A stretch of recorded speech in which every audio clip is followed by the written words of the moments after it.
Uh, Hello and welcome to this new topic that me and Hemant Gupta are back with. Welcome, Hemant, to this episode. We've had a bit of a chat on what we wanted to talk about. And luckily, just before the podcast, 10 minutes prior to this, I managed to find a title for it. Uh, it's an open-ended topic that we are talking about, but defining life space uh, is something that seemed to be a good starting point for this discussion.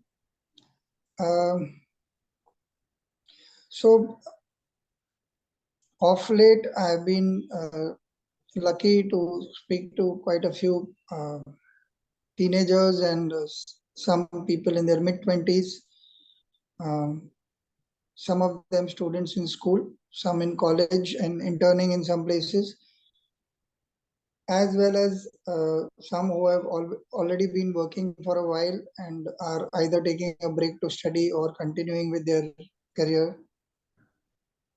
One of the things that I find is a major topic is the lack of time when they speak. That includes people in school who say there are a lot of tuitions, a lot of things to catch up with, to the people who are working. And those youngsters are already sometimes proud, sometimes fed up of the lack of time because they also want to do a lot of catching up with friends and going out and uh, even studying on the side has become far more normal than it was during our times. Uh, so this set me thinking about myself and the route that I have chosen, and life has supported me in various ways through good and bad times to continue that route, which is uh, defining the pace of my life vis-a-vis work uh, to start with. And the other social things that I do with other friends. I find, and we often discuss this, that all of us are together because we are free of the routine of 9 to 5. We can sometimes choose our own timings as far as work is concerned. So, coming to the first thought that I would want you to share, uh, are we really free to define the pace of our lives in urban milieu? How possible is it? Because my case might be a one-off, and the friends that I deal with also might be um, rare. How do you see this? And because you have been both a part of the mainstream, doing your own thing now, and yet very, very strongly connected with the people who are inherently perhaps driving the mainstream in senior positions. How do you view time, quote unquote, in the times that we live in the urban milieu? Uh, First of all, really thankful to you, Bunty, for creating this space, co-holding this space, and creating this opportunity to um, co-sense and co-discover. Yeah.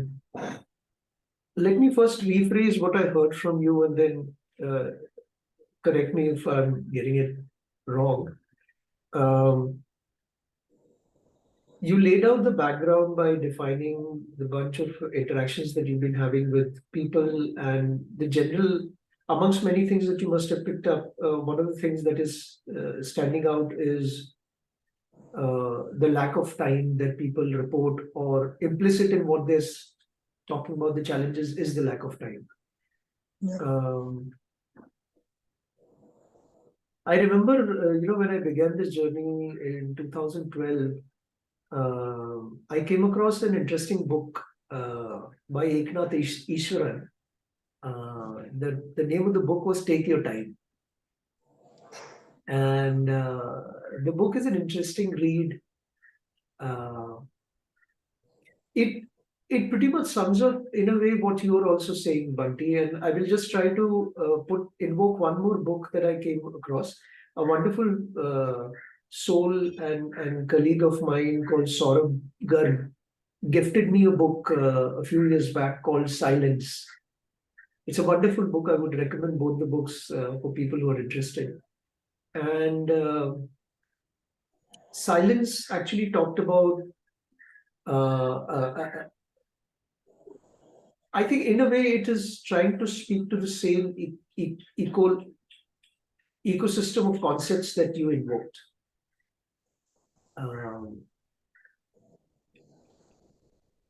It is indeed the case that for a lot of people, for them to be able to subscribe to some of the goals that they set up for, either borrowed or reflected, and or both, for them to be able to achieve those goals, whether it's in the space of personal well-being, financial well-being, career well-being, emotional well-being, social well-being, the current landscape of the current economic landscape, which is a predominant landscape, drafts you into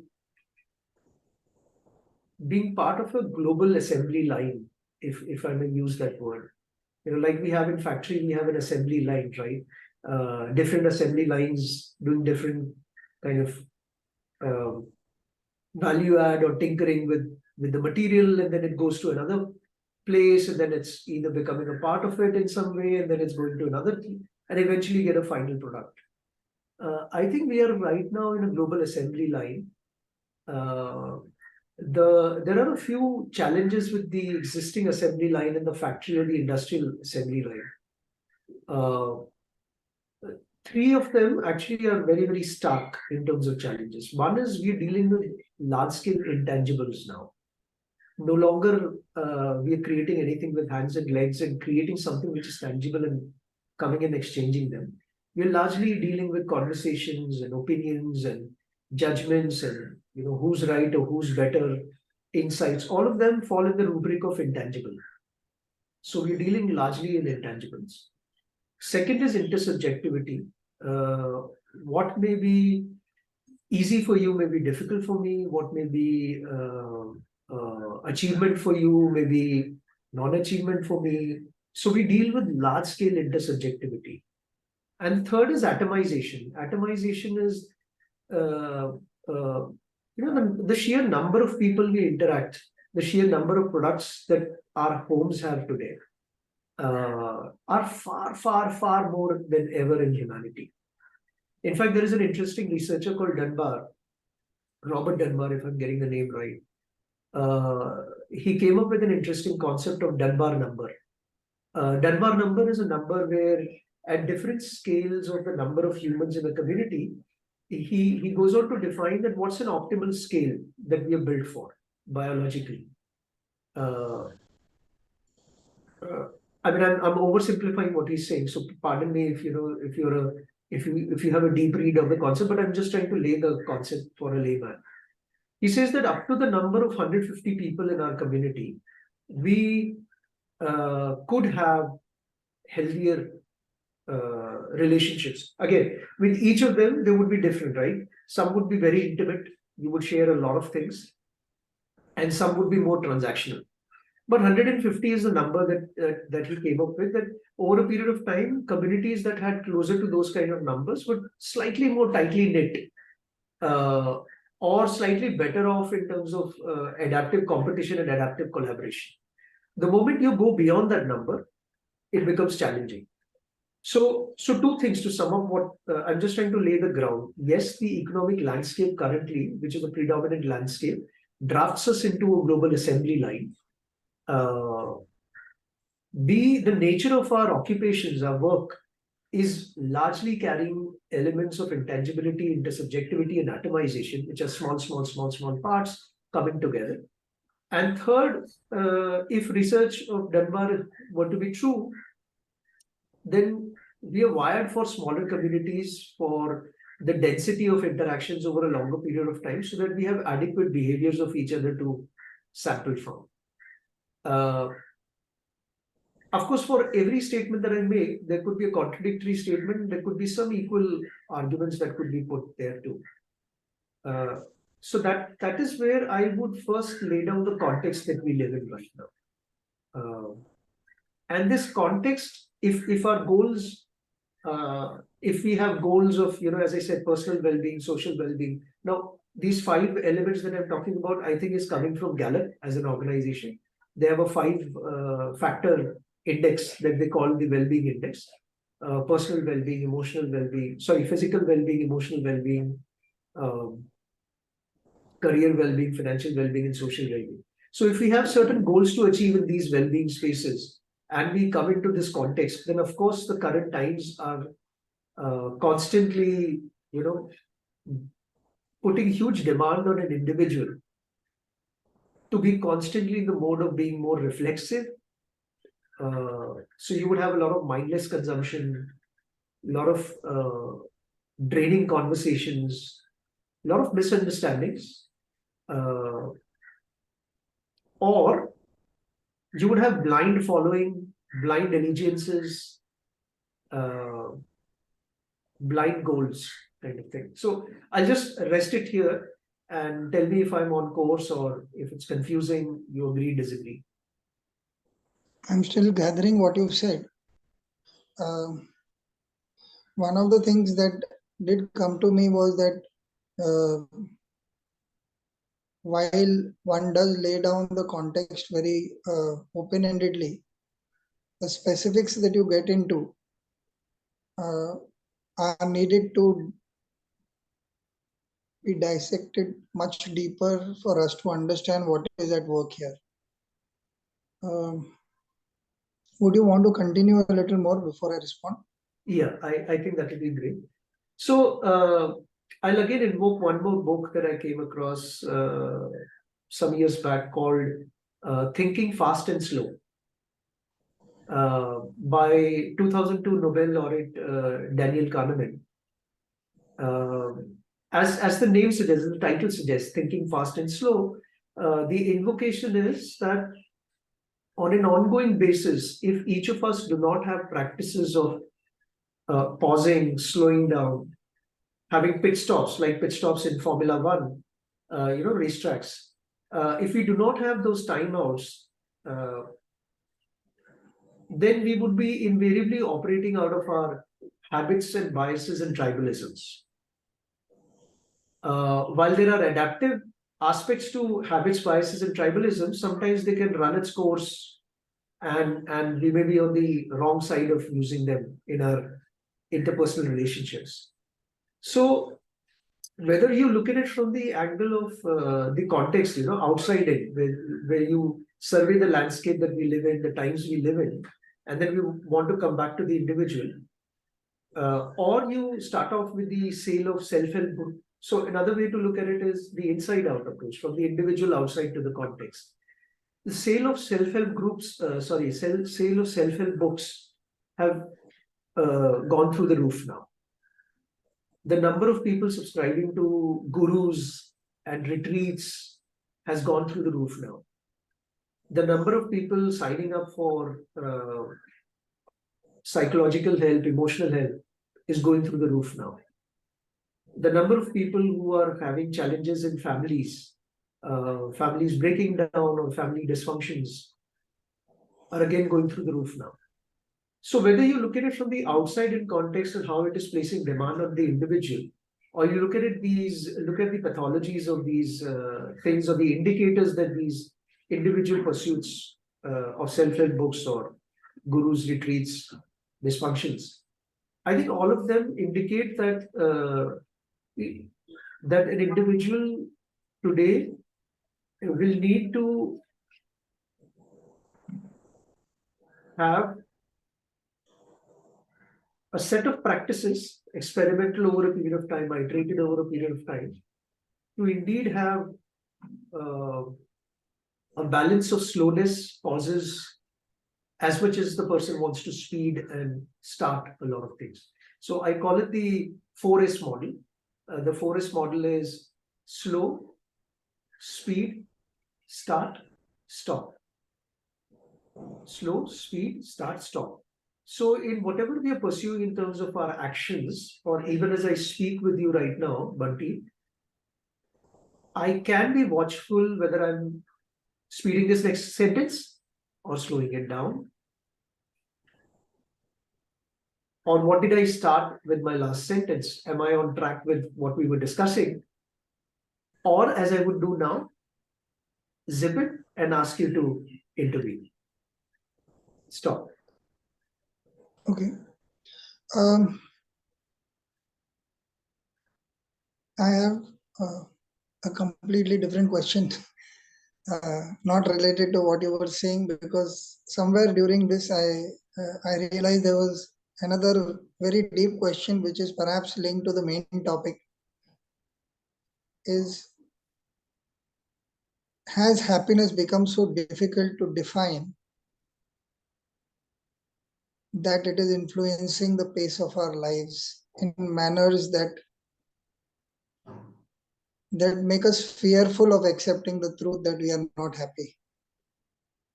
Uh, do you think that is one of the reasons why we are uh, running without knowing where we are going many a time? And so, to contextualize, if I do not know where I am going, to stop that confusion from overwhelming me and making me anxious or uh, depressed or unhappy or sad or whatever levels of uh, not happy, quote unquote. Uh, so I am forced to take action or go down uh, whatever track somebody else is going through.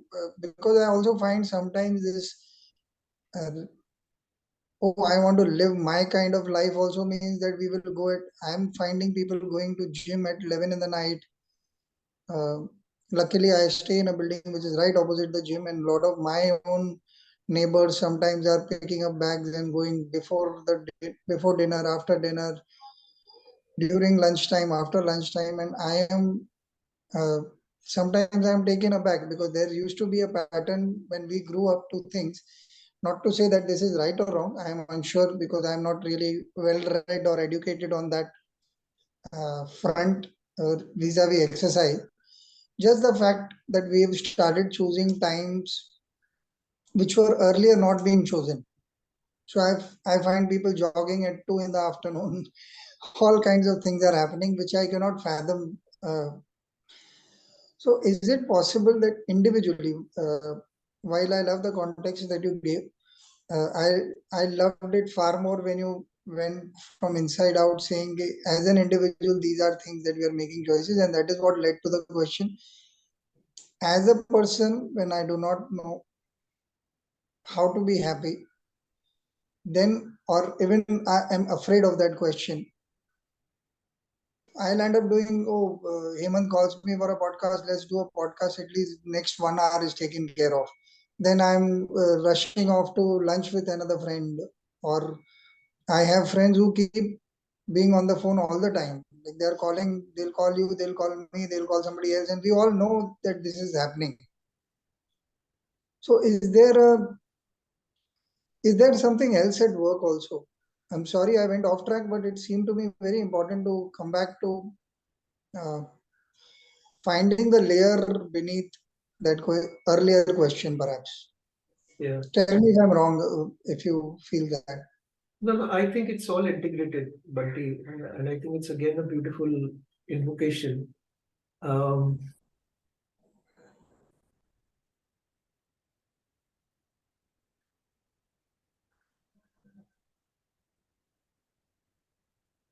I think inherent in the question that you're asking is perhaps this following. We see our own self uh, pursuing some things in terms of our speech and action. So we have our own inventory of speech and action. We don't have obviously a conscious awareness of all of them, but to some extent to some of them. And then Yeah. we try and connect it to why we are doing this. Why am I making this statement to Bunty right now? The moment we go to the moment we start the journey of seeing the connection between the speech and action to the thinking and feeling, the intentions, the values, the moralities, the past baggages, the motivations. From my own experience, I can say that from 2012 to 2023, there's a stark change in how I'm able to survey some of my actions and speeches, which I wasn't able to do earlier. But if somebody were to meet me earlier and ask me a few questions, and I would be able to give smart or an intelligent answer, I could give a rationally कहाँ से आ रहा है, क्यों बोल रहा हूँ मैं, या ये क्यों कर रहा हूँ मैं. It's over a period of 11 years that I feel I have a slightly more grip on understanding the why or where it's coming from. Okay.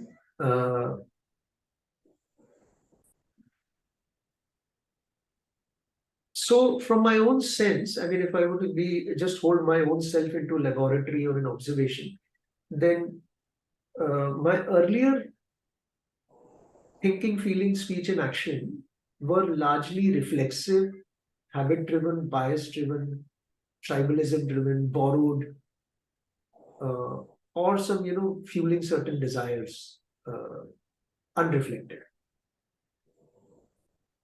So my think, feel, say, do were in system one mode, or as Danny Kahneman said, thinking fast or doing fast or feeling fast or saying fast mode.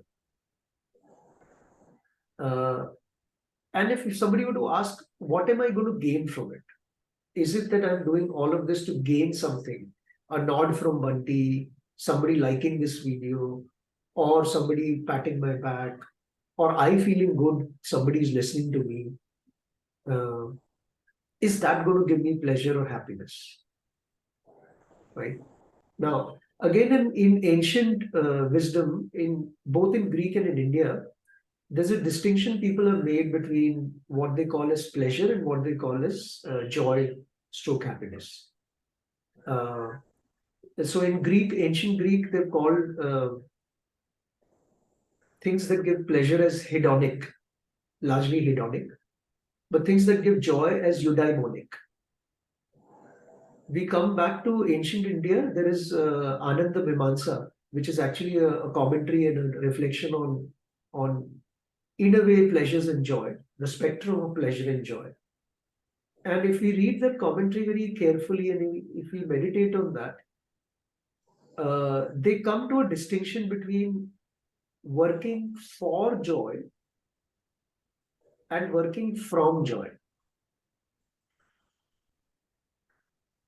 If we are constantly in the mode of for, then it will invariably give its own set of temporariness, outcomes not in our favor, or too much of elation and then too much of vacuum after the elation, or too much of struggle.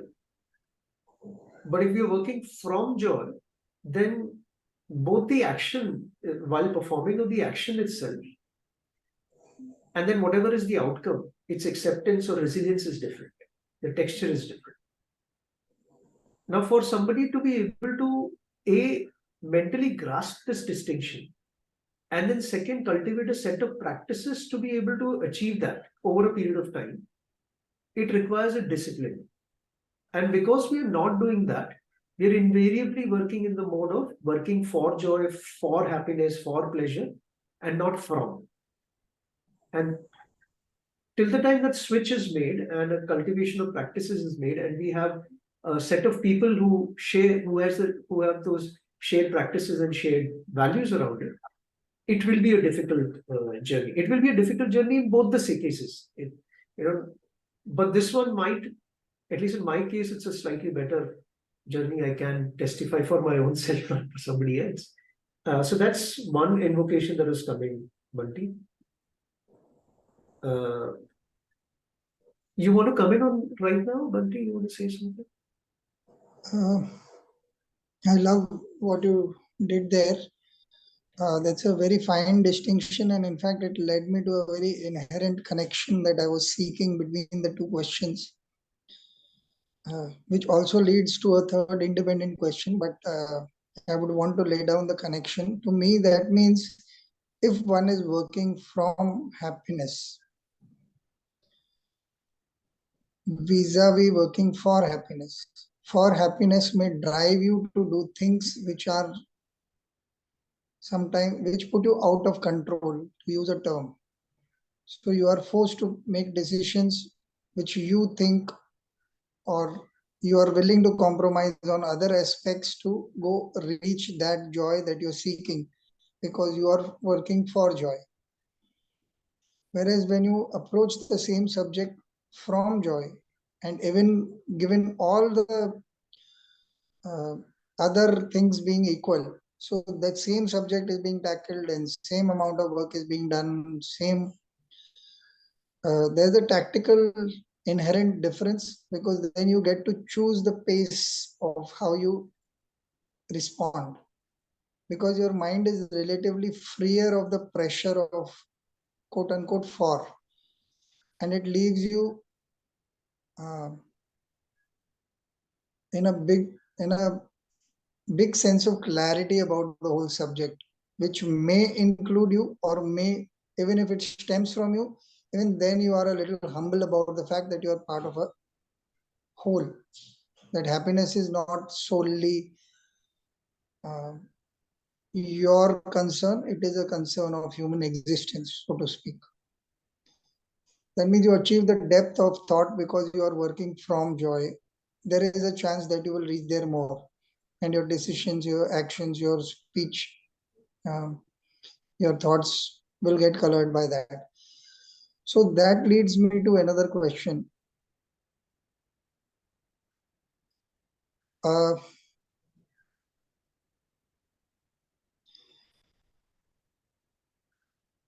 is knowledge, you did speak about discipline, but this question is knowledge of the path necessary when you are working from joy, or is it does it make you strong enough to handle ignorance uh, of what is coming next, because you know that whatever comes, your ability to be in control of your mind is far more, because you're working from a space of joy.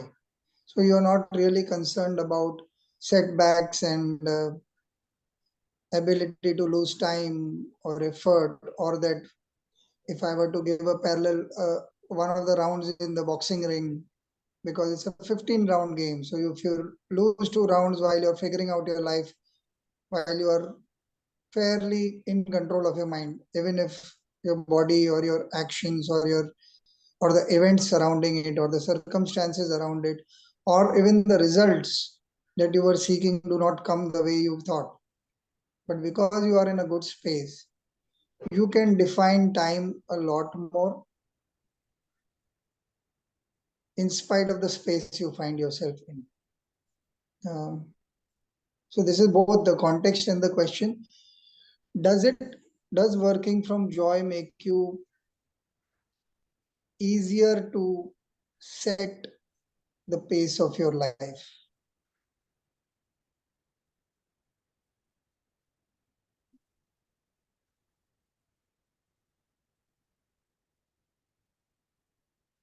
So, so imagine there were two uh, circles. One circle is working from joy, and the other working for joy. Okay. Uh, for a lot of people, uh, working from joy is a concept that will be slightly newer. Uh, or they will understand this concept from this following example. That imagine right now you get a call and you get one of the best news of your life you've been looking for. Suddenly you have a lot of joy, right? Pleasure, stroke. And again, I'm being mindful, pleasure is sensorial, and then you have joy, which is slightly more overarching and depending on the cosmology or belief system that you have. But suppose you get this call and you get the best news of your life that you've been looking for. Suddenly you're elated, you're open, you're breathing differently, your aura has changed. In this state, if this state lasts for, let's say, an hour, 2 hour, or a day or 2 days, you know what it feels like to operate from this state. We all have this experience when we've been elated, right? And we have operated, we have handled, we've met people, something has come, something is not working, your temperament is still different. You're able to manage it differently. So we all have that first person experience of working from joy. But that from joy has come from something outside. That's the distinction. But if we are able to self-reservoir, be our own, that I'm alive, I'm grateful, this language I never invented, I'm able to use it so much prolifically, I'm not even paying any royalty for this language. And a host of things that I can be grateful for, in awe of, be light about. And then there is an integrity inside in terms of my body, my emotion, my thinking, my depth. That practice requires that thing requires time. It requires practice. It requires discipline, as I already mentioned. According to me, that's my understanding. It does it make things easier? I don't know in the last episode we did that or not, but let's do it again. There are two grids that I would invoke. Grid one is easy now, difficult now, easy earlier, difficult earlier, right? So if you ask me, one day I have all four quadrants right now: easy now, easy earlier, easy now, difficult earlier, difficult now, difficult earlier, difficult now, easy earlier. I have all four quadrants. My ability to be able to be aware which quadrant I am in the moment has improved. Not all times, mostly. If it is not in my favor, if it is very awkward, I do feel hurt, I do feel harmed, I do feel annoyed, I do feel anger, but my resilience is faster. It's the faster coming back to a slightly more anchored position is faster. My ability to go and apologize is high. That ego is tamed somewhat. It's a huge ego, but somewhat has been tamed. Ability to forgive is higher. Acceptance is renewed. Gratitude is renewed. And that somehow makes the texture of this very, very different than earlier. Yeah. Creativity is different. Criticism is constructive. All of that. So I think that's the rubric, that's my first bucket of response. You mentioned two interesting things, and I would like to invoke. So one is, you started the question with the word knowledge of, something to do with knowledge that you mentioned. I remember in some of the reflections, I came across this thing. So some of the ancient texts have been, given the 2 or 3 word summary or gist. So for example, Vedanta, invariably, Advaita Vedanta is called as Atato Brahma Jigyasa. The Mimamsa text, ancient Mimamsa text, is called as Atato Dharma Jigyasa. Yoga invariably is called as Atato Yoga Anushasanam. Right?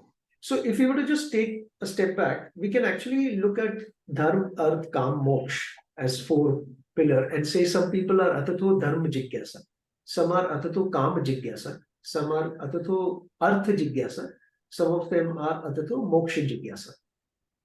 Now, it is possible that in all of us, all 4 are predominant, all 4 are operating, but one of them would be predominant.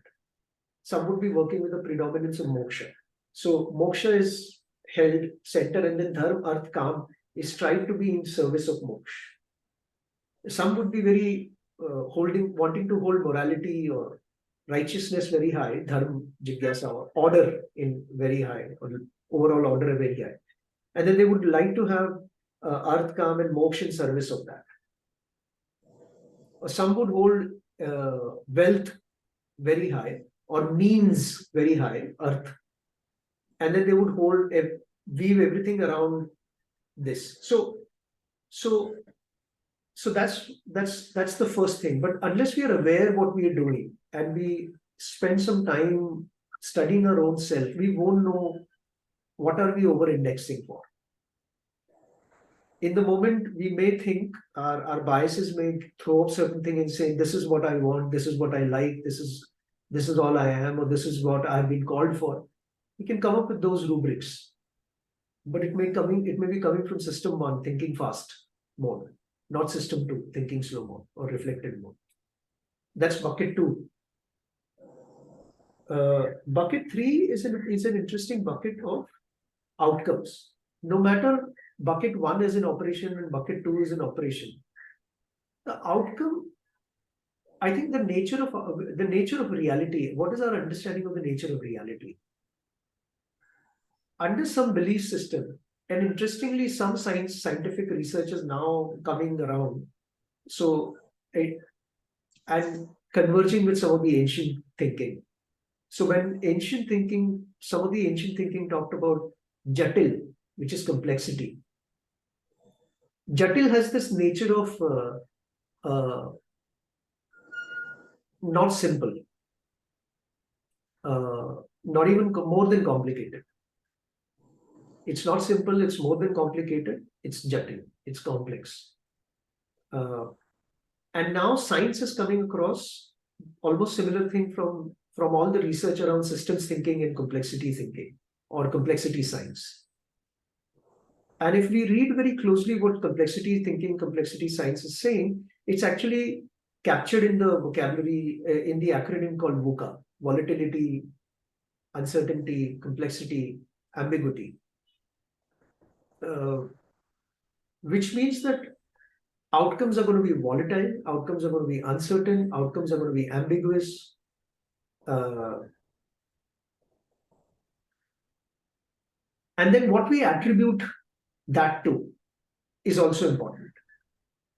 So in the current Western dominated narrative with the predominant economic myth, there's a huge attribution of success or failure to the individual. And then the performance measurement systems, or the consulting fees, or bonuses, or stock options, or valuations of equities are all largely somewhere there is a lot of individual trust on attributing success or failure. I'm reminded, I was following a bunch of interesting thinkers called Lida Cosmides and John Tooby, their husband-wife duo. And I'll just I'll take a minute more, Bunty, and I'm mindful I'm taking a little more time. Yeah, but please.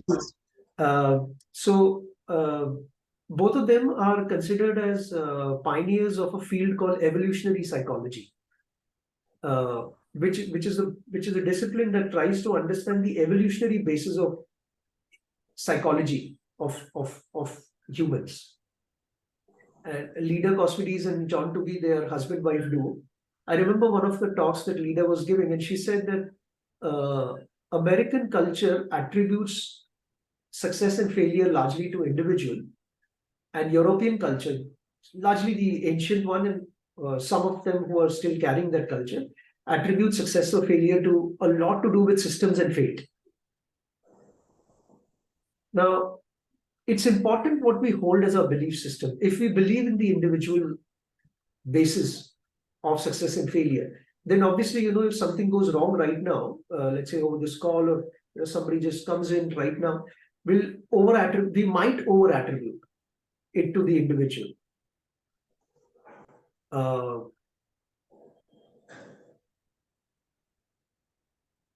So our world is it's an interesting and a very